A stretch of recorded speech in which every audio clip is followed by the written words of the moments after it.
Quantization of charge. पहली बात आती है what is the word quantized, what is quantization. तो क्वांटाइजेशन होता है anything which is available in fixed amount, anything which is available in fixed amount, है ना। मतलब जैसे ये मार्कर है, ये मार्कर तुम दुकान में जाओगे या तो 1 मिलेगा या तो 2 मिलेगा या तो 3 मिलेगा या तो 4 मिलेगा, 1.5 नहीं मिलेगा, 2.5 नहीं मिलेगा, 2.25 नहीं मिलेगा। यानी it is available in fixed amount, या तो 1 लो या तो इसके बाद 2 लो या तो 3 लो या तो 4 लो, है ना। इसको बोलते हैं क्वांटाइजेशन। कोई चीज अवेलेबल हो बट फिक्स्ड अमाउंट में हो, ठीक है। जैसे मान लो बिंगर, जैसे व्हाइट बोर्ड है, व्हाइट बोर्ड या तो 1 होगा या तो 2 होगा या तो 4 होगा। ऐसी चीज को हम बोलते हैं कि क्वांटाइज्ड है। The food you eat is not quantized. खाना जो खाते हैं कोई क्वांटाइजेशन नहीं है उसमें, है ना। अब इतना छोटा छोटा ग्रेन है, रोटी तोड़ के खा ली, उसको गिन नहीं सकते ना, वो क्या गिनेगा रोटी। दूध पी रहे हैं उसको गिन सकते हैं कितने मॉलिक्यूल गिन सकते हैं on quantum level. But basically अगर बड़ी बड़ी कंडीशंस बात करें, क्वांटाइजेशन मतलब कोई चीज अवेलेबल इन फिक्स्ड अमाउंट। तो हमने देखा कि ये जो चार्ज है ना, दिस चार्ज इज क्वांटाइज्ड। हाँ, मतलब किसी भी तरह का आप अलूल जलूल चार्ज अलूल जलूल चार्ज आप किसी को नहीं दे सकते, ठीक है। चार्ज फिक्स्ड अमाउंट में ही दे सकते हो, अवेलेबल इन फिक्स्ड अमाउंट। जैसे इसकी पहली डेफिनेशन ये बोलती है, the smallest charge that can exist independently, that can exist independently is charge on one electron। आय हाय, बात आ गई इलेक्ट्रॉन की, सबके चेहरे पे खुशी। इलेक्ट्रॉन पे पाया जाने वाला चार्ज इस पूरे यूनिवर्स का सबसे छोटा इंडिपेंडेंट चार्ज है। सबसे छोटा तो है पर इंडिपेंडेंट, उससे भी छोटे होते हैं पर वो इंडिपेंडेंट नहीं होते, आजाद नहीं होते। The smallest charge that can exist independently is 1.6 into 10 to the power -19 coulomb, which is charge on one electron. एक इलेक्ट्रॉन पे यही चार्ज होता है। This is the smallest charge that can exist on any body that can be transferred from one body to another. इसका दूसरा नाम हमने रखा है फंडामेंटल चार्ज। फंडामेंटल राइट नहीं रे, फंडामेंटल चार्ज। हिस्ट्री पढ़ के आया रे मेरी क्लास में। Fundamental charge, smallest charge that can exist in. देखो इससे भी छोटे चार्ज होते हैं, जैसे अभी हमने देखा है कि electron, proton, neutron are not the fundamental particles. अभी पाया गया कि इससे भी छोटे पार्टिकल्स होते हैं, क्वार्क्स, एंटी क्वार्क्स, ये सब मिले हमें। तो उनका चार्ज हमने देखा E/3, इलेक्ट्रॉन का आधा 3, 2E/3 यानी 0.67% ऑफ E। ऐसे भी चार्जेस मिले बट वो इंडिपेंडेंट नहीं होते। Clear? The smallest charge that can exist is charge on electron. ये तो पहली डेफिनेशन हुई क्वांटाइजेशन ऑफ चार्ज की। जो एक्चुअल डेफिनेशन है क्वांटाइजेशन ऑफ चार्ज की वो ये है, charge always exist in integral multiple of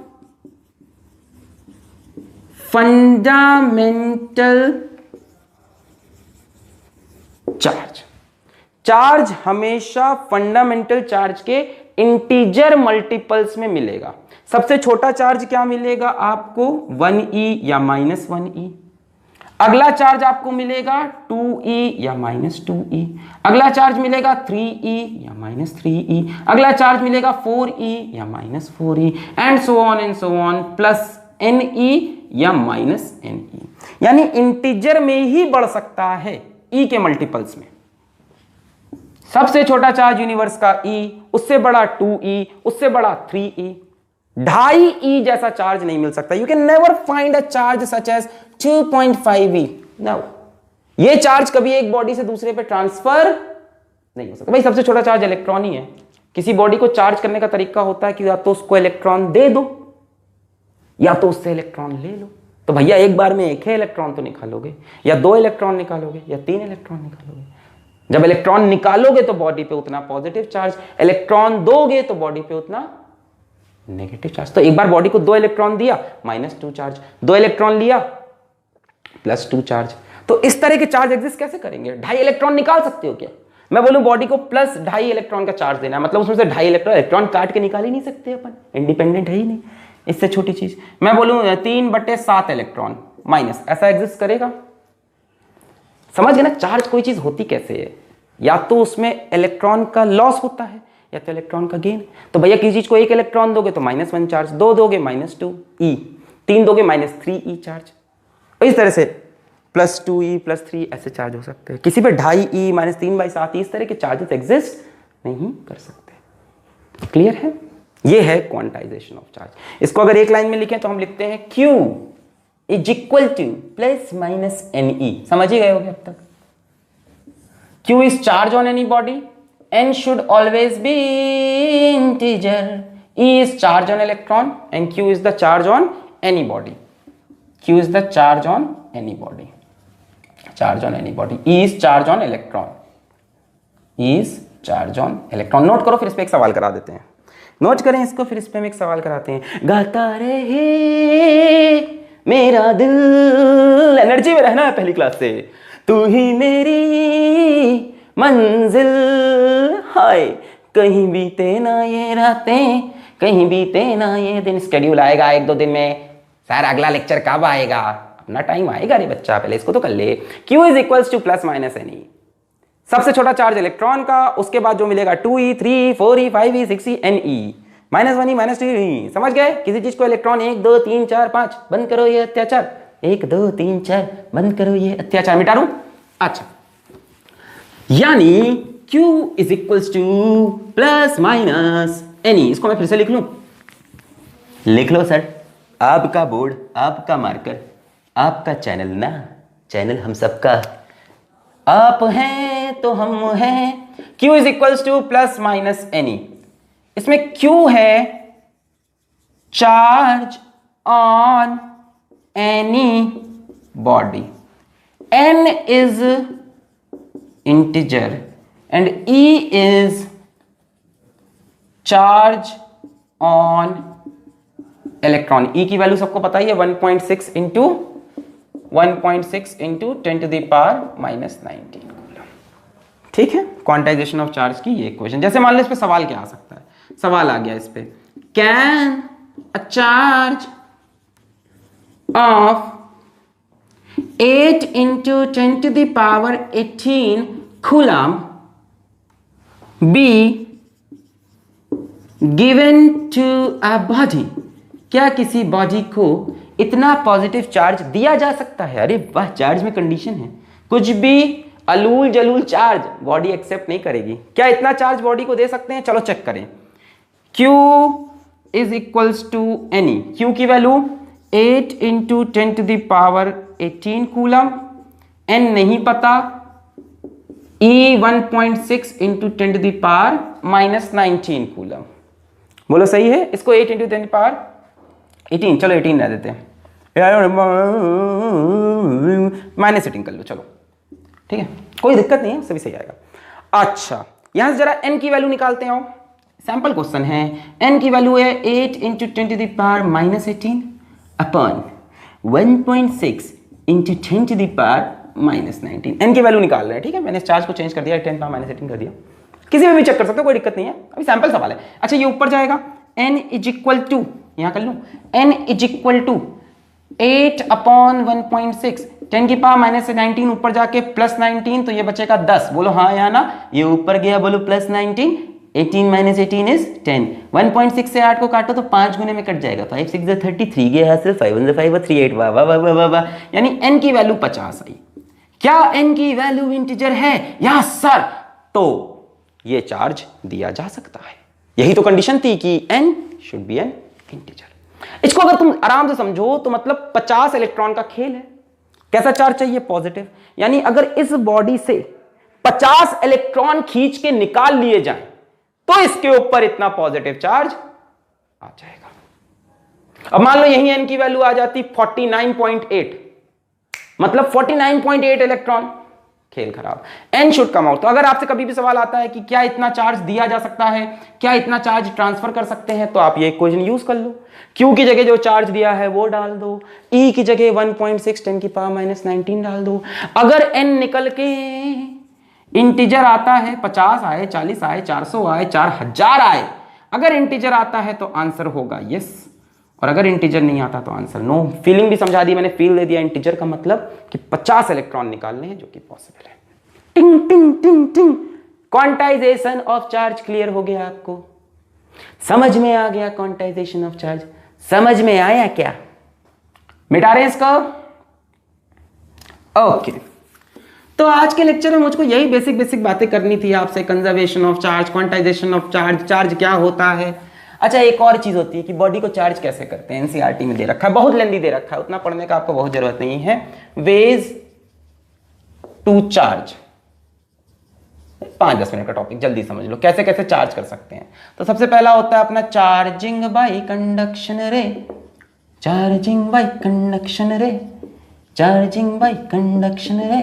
तो कंडक्शन का मतलब होता है direct contact, direct contact, direct contact, सीधा हाथ से हाथ मिलाना। जैसे मान लो यहां पे कोई बॉडी है, इसके ऊपर मान लो नेगेटिव चार्ज है। अच्छा, नेगेटिव चार्ज का मतलब नेगेटिव चार्ज का मतलब इसके पास एक्सेस ऑफ इलेक्ट्रॉन है। क्या है? Excess of electron. यहां आप लेके आए एक अनचार्ज्ड बॉडी, अनचार्ज मतलब न्यूट्रल। अच्छा, एक बात बताओ, न्यूट्रल बॉडी में कितने इलेक्ट्रॉन होते हैं? 0। न्यूट्रल बॉडी में कोई इलेक्ट्रॉन हट, न्यूट्रल बॉडी में 0 इलेक्ट्रॉन। न्यूट्रल बॉडी में जितने इलेक्ट्रॉन उतने प्रोटॉन। अरे एटम एटॉमिक स्ट्रक्चर पढ़ा है कि ऐसे ही चले आए? अरे किसी की भी बात कर लो, अपन किसी भी एटम की बात कर लें आपसे। मान लो हाइड्रोजन की बात कर लें, सबसे पहला एटम, तो एक प्रोटॉन एक इलेक्ट्रॉन।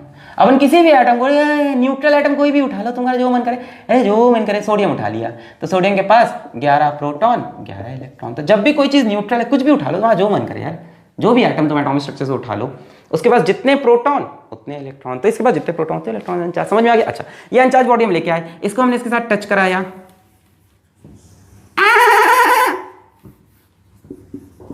इसने जब इसको पहली बार टच किया तो क्या होगा? तो ये होगा कि इलेक्ट्रॉन यहां से यहां आना चाहेंगे। भाई यहां इलेक्ट्रॉन कम है, यहां ज्यादा है।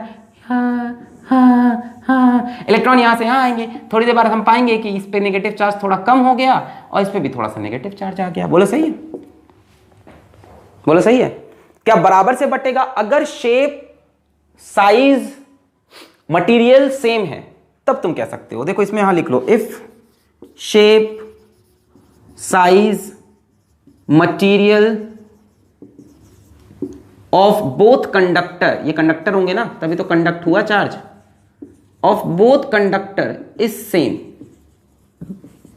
If shape, size, material of both conductor is same, अगर एकदम सेम होगा तब मान लो इस पे चार्ज पहले Q था, इस पे चार्ज मान लो 0 था, ठीक है, और टच कराया आपने, टच कराया, जरा जरा touch me touch me touch me, और टच करा के दोनों को फिर से अलग अलग रख दिया, तो बच्चों इस पे चार्ज होगा Q/2, इस पे भी Q/2।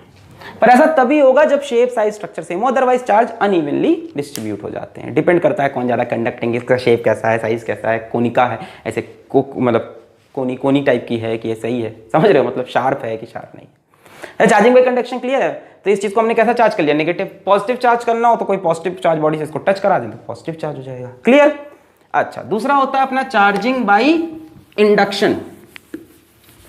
Charging by induction, charging by induction. Induction बोले तो बिना छुए, विदाउट कांटेक्ट, आंखों ही आंखों में इशारा हो गया, अरे बैठ बैठ जीने का सहारा हो गया। कैसे करेंगे? मान लो ये बॉडी है ए, इसे हमें करना है, मान लो इसे हमें पॉजिटिव चार्ज करना है। कैसा करना है? Positive charge. तो आप यहां पे एक बॉडी लेके आओ जिसके ऊपर नेगेटिव चार्ज हो, और इसको टच मत कराओ, बस पास में लाओ ऐसे। अब इस बॉडी के अंदर क्या एटम्स होंगे? बिल्कुल होंगे। क्या उन एटम्स के आउटर शेल में इलेक्ट्रॉन होंगे? बिल्कुल होंगे। तो इस बॉडी के अंदर अगर ये बॉडी है और ये न्यूट्रल है। कैसी है अभी? अभी न्यूट्रल है, ठीक है, अभी न्यूट्रल है। अब ये पास आया, इसके ये पास आएगा तो क्या कहेगा? इसके सारे नेगेटिव चार्जेस को कहेगा कि तुम हमसे दूर चलो। मान लो इस बॉडी को और पास ले आए ऐसे, अब इसके अंदर के इलेक्ट्रॉन को ये नफरत भरी निगाहों से ऐसे उधर भेजेगा नहीं, तो इसके अंदर के नेगेटिव चार्जेस इस तरफ थोड़े से आएंगे और थोड़े से पॉजिटिव चार्ज इस तरफ आ जाएंगे। इसको हम कहते हैं किसी चीज का पोलराइज होना। आगे पढ़ना है हमको ये चीज, डाइलेक्ट्रिक में ये पढ़ेंगे। किसमें? डाइलेक्ट्रिक में आगे पढ़ेंगे। पोलराइज होना, इसको लेके आइए, पोलराइज हो गया, नेगेटिव चार्ज थोड़े दूर भाग गए और जितने अब यहाँ पे नेगेटिव चार्ज कम हो गया इस तरफ, तो पॉजिटिव। पॉजिटिव कहीं नहीं आता, पॉजिटिव कहीं नहीं जाता, सारा खेल तो इलेक्ट्रॉन करता है भाई। प्रोटॉन तो बहुत हैवी होता है ना यार। Mass of electron is 9.1 into 10⁻31 kg, सबको पता होगा। और मास ऑफ प्रोटॉन की बात करोगे तो ये तो बहुत ज्यादा होता है, इसको 1 AMU बोलते हैं, है ना। कितना जाता है ये? 1.672 इंटू 10⁻27 kg। इससे देखो तो करीब करीब 1083 ऐसे होता है ना, 1000 गुना बड़ा है कम से कम प्रोटॉन। तो प्रोटॉन नहीं मूव किया, इलेक्ट्रॉन उधर चले गए, अपने आप इधर पॉजिटिव चार्ज दिखने लगा, यहाँ इलेक्ट्रॉन कम हो गए। अब बोलोगे सर ये चार्ज कहाँ है? ये अभी चार्ज है, अभी ये पोलराइज है बट अभी भी न्यूट्रल है।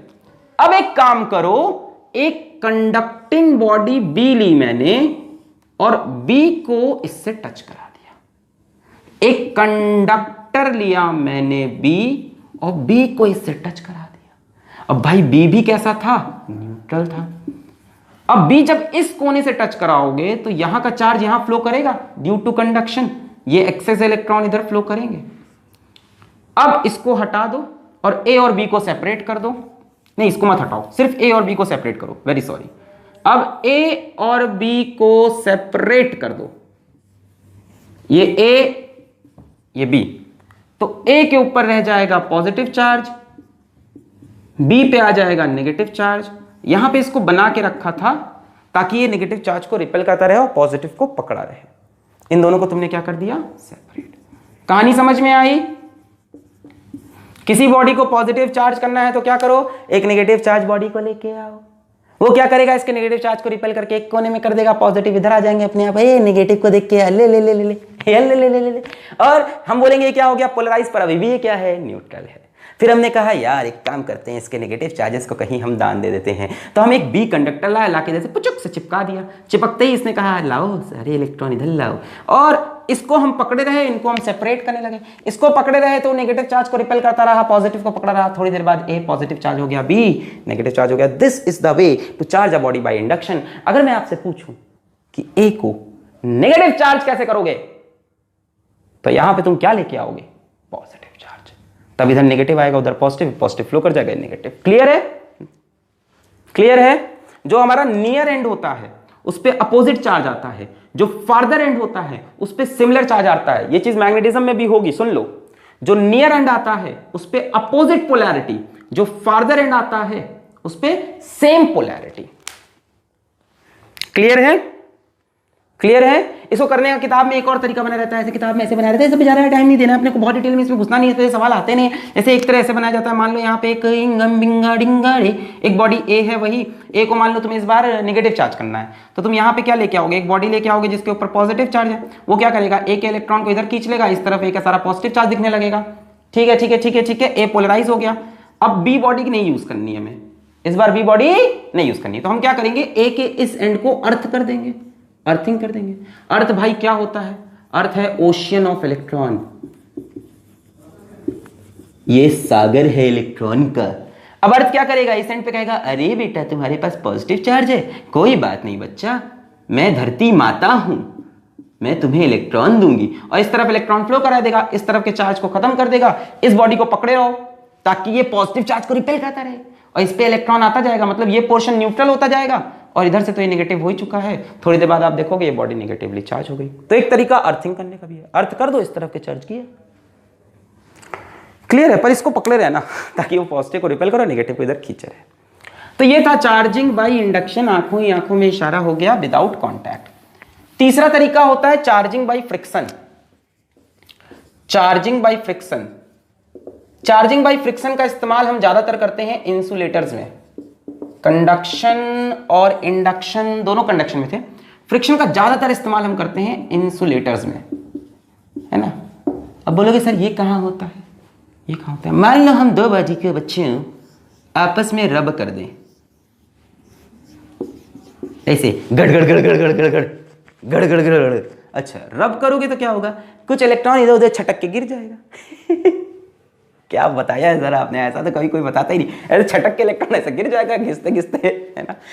एक्चुअल में यही होगा। एक्चुअल में क्या होगा, रब करने से तुम क्या दोगे, काइनेटिक एनर्जी, जम जम जम जम जम, उससे क्या बनेगी, अरे यही होगा, ये फिजिक्स है भाई, सब दिखेगा।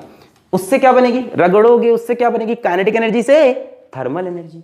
उस थर्मल एनर्जी से इलेक्ट्रॉन जो होगा, मतलब इसके अंदर आइटम होंगे कि नहीं, ये किससे बना होगा, आइटम से। ये भी किससे बना होगा, आइटम से, आइटम से नहीं, एटम से, एटम से। और एटम के आउटर मोस्ट शेल के इलेक्ट्रॉन जो होते हैं थोड़े से मतलब वल्नरेबल टाइप के, थोड़े से, अरे हम जा रहे हैं।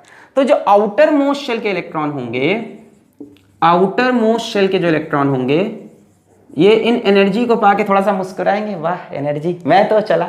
इनको क्या मिल गया, आयनाइजेशन एनर्जी, केमिस्ट्री पढ़ते हो, इनको एनर्जी मिल गई थर्मल, क्या मैं तो चला। ये इलेक्ट्रॉन छटक के इधर से इधर, इधर से इधर, इधर। अब किधर से किधर जाएंगे ये डिपेंड करता है मटेरियल पे, है ना, कौन सा मटेरियल ज्यादा इलेक्ट्रोपॉजिटिव, कौन सा ज्यादा इलेक्ट्रोनेगेटिव। तो रब करने से इलेक्ट्रॉन का transfer from one body to another हो जाएगा। और थोड़ी देर बाद आप ऐसा फिगर देख सकते हो कि मान लो इलेक्ट्रॉन यहां से यहां गए, तो यहां पे नेगेटिव चार्ज और यहां पे positive charge, total charge of the isolated system remains constant, total charge तो सेम रहेगा, इधर से इधर इलेक्ट्रॉन का ट्रांसफर हो गया। अच्छा, एक चीज और याद रखना कि जब भी ट्रांसफर ऑफ इलेक्ट्रॉन्स या ट्रांसफर ऑफ चार्ज की बच्चों बात हो, हमेशा साथ में ट्रांसफर ऑफ मास भी होता रहेगा। चार्ज का ट्रांसफर बिना मास के ट्रांसफर के पॉसिबल नहीं है। अरे यार इलेक्ट्रॉन गया, इलेक्ट्रॉन का कुछ तो मास है, यानी थोड़ी देर बाद अगर तुम देखोगे तो इस बॉडी का मास इंक्रीज कर जाएगा और इस बॉडी का मास डिक्रीज कर जाएगा, क्वांटम लेवल पे ही सही, पर है ना। ये तो नहीं कह सकते कि मास नहीं चेंज हुआ। अगर चार्ज ट्रांसफर है तो मास का भी ट्रांसफर। ये क्या है, चार्जिंग बाय फ्रिक्शन, गड़गड़ी इलेक्ट्रॉन। अरे जैसे वो नहीं करते थे हम लोग बचपन में, वो कि स्कूल में जाते थे, वो प्लास्टिक वाली स्केल लेते थे, उसको ऐसे रखते थे बाल के ऊपर, ये है बाल, इस बाल के ऊपर, हाँ हाँ बाल हैं अभी, इस बाल के ऊपर रगड़ते थे, फिर ऐसे करके ऐसे हम लोग वो कागज के पीसेस खच खच खच चिपकने लगते थे। क्या था, फ्रिक्शन। हम जब रगड़ते तो क्या होता था, इलेक्ट्रॉन का ट्रांसफर इधर उधर होता था, इसके ऊपर चार्ज आता था। अब ये प्लास्टिक के पेपर को इंडक्शन से चार्ज करता था, ऐसे प्लास्टिक पेपर जो कोना इसके अपोजिट चार्ज पकड़ता था वो इससे आके चिपक जाता था, और चिपकते कंडक्शन। पूरी लंबी कहानी है बट ओवरऑल तो यही हो रहा है। जैसे वो नहीं होता था कि गुब्बारे को मैं ऐसे दीवार पे रब करके चिपका देते थे, ऐसे बाल पे ऐसे रब किया, फिर ऐसे दीवार पे रख देते, चिपक जाता था। वो क्या था, चार्जिंग बाय फ्रिक्शन। तो these are the methods to charge a body. आज के लेक्चर में इतना ही। अगला टॉपिक बहुत ही इंटरेस्टिंग जो कि है कूलम्स लॉ, जो कि हम पढ़ेंगे अगले लेक्चर में। वहां से आएंगे अच्छे अच्छे सवाल कूलम्स लॉ के। तो पढ़ाई करते रहें।